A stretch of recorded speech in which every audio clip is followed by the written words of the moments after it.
What's up, everybody, and welcome back to Ducks and Download. So in this comic book breakdown, you know I'm excited to cover the High Republic, issue number 8, Beware the Leveler.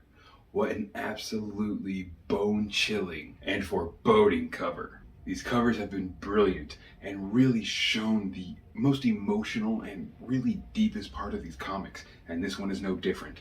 Seeing the Great Leveler means that there's only bad things to come for some of the Jedi we love in this comic. We open back up with Oliviah laying on the ground holding the lightsaber wound that she was recently given by a brother of the Ninth Door. Laying amongst the rubble of the fallen Jedi statue, she calls to Vildar, who has now realized that she's not gone.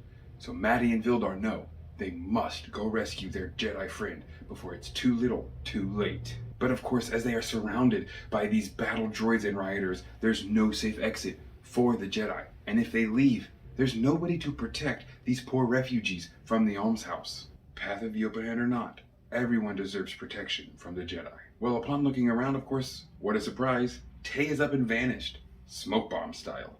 Creighton, though, knows that, well, there's only a front door and a back door, but there is one secret exit that he reveals to everyone, an ancient pathway that leads out into Jedha's outskirts. Something of an old smuggler's run days from when the Jedi ruled over Jedha with far more laws. Of course, Creighton will think that Tay's out to just save his own skin, but Vildar and Maddie know who Tay really is by now. And that's what we will cut to. Tay, down in these sewers, going to help Oliviah because no one's going to die on his watch again, and becoming set upon by vile rat-like creatures that live in the deep, dark bellies of Jedha's sewers. When these vermin attack, Tay and his trusty droid are able to take 2 of them out, but sadly do not completely knock out the third one before it begins its attack. This is the moment when Tay thinks this might be his last, until the vermin seems to just float there. Well, of course, he turns around to find his new best buddy, Vildar Mac, there to save the day. Of course, upon trying to thank him, Vildar does what Vildar's been trying to do for a very long time, and I'm sure gave him a great stress reliever in simply telling Tay to shut up. And then Vildar calms these creatures down, not wanting to kill any unnecessary creature, only defending its lair, home, or food supply. Upon calming them down through the Force, relaxing and easing their anger, he sends them back home with no problem. Vildar then confronts Tay, and as much as Tay seems almost taken back and worried, this is when Vildar finally cracks a smile that we haven't seen in a long time. He's joking again. He's relaxing.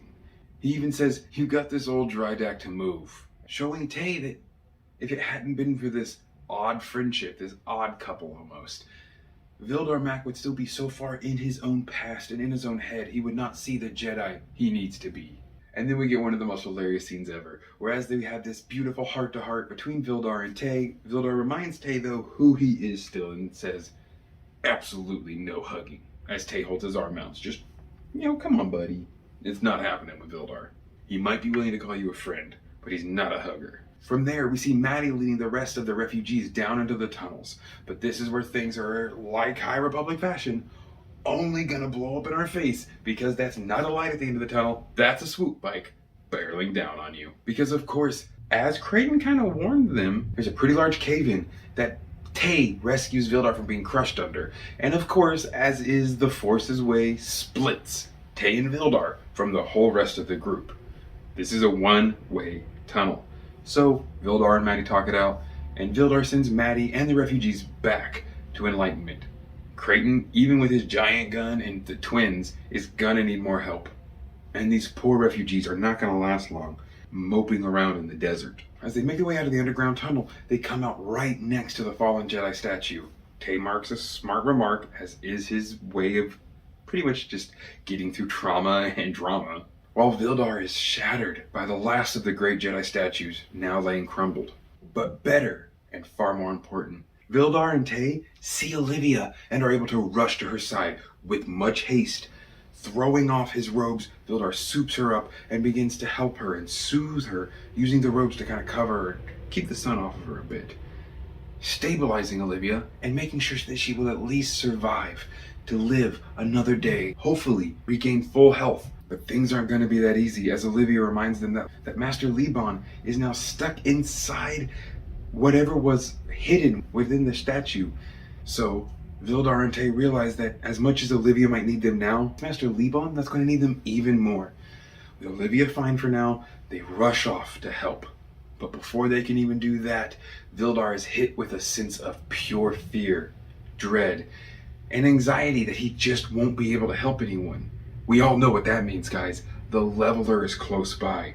Very close by. Because in this very next few panels, we're going to see Yana Rho, the Herald, and a few other Path members combining the Rod of Daybreak with the Rod of Seasons to create the Great Leveler Control Rod that we will see, of course, Marchion Rho hold later into Phase 1. The Herald is speaking about the Mother and how this is her plan and how things kind of need to go. And with the Leveler being there, that means that the Battle of Dalna has definitely not happened yet. So in this High Republic 8 issue, we still have yet to get to the events of Cataclysm, but they have to be coming soon. It seems almost as if the Herald and Yana aren't actually on her bad side. I'm not surprised by this at all. The Mother has been using everyone and anyone to get what she wants. And the Herald, Binot, and all the others are no exception to that. But with the Herald wearing armor and having almost a battle suit on, I think that either he's about to make his ultimate move to remove the Mother from everything and put Marta in power in this next issue. Maybe even Path of Vengeance. Or if nothing else, he's just suiting up to get back to Dalna and eventually help the Mother in her crusade to slaughter Force users. But this one's going to leave off with a absolutely terrifying visage, and hopefully something that can be undone, where Vildar Mac and Tay can save the day. With this Rod of Control, the Herald sicks the Leveler on Master Leebon, and we are left watching it put its horrendous tendrils over her as it turns her to ash and leeches every essence of the Force and her life from her. Will Vildar and Tay be able to stop this monster? How are things from the comics going to push us into the Battle of Dalna and the upcoming events for Cataclysm and Path of Vengeance? I'm so excited, guys, and I hope you are too. Down in the comment section below, please tell me what you're the most excited about in Phase 2, maybe even what you want to see in Phase 3 more than anything else. I hope you all enjoyed this comic book breakdown. Thank you all so much for stopping by, and of course, may the Force serve you well.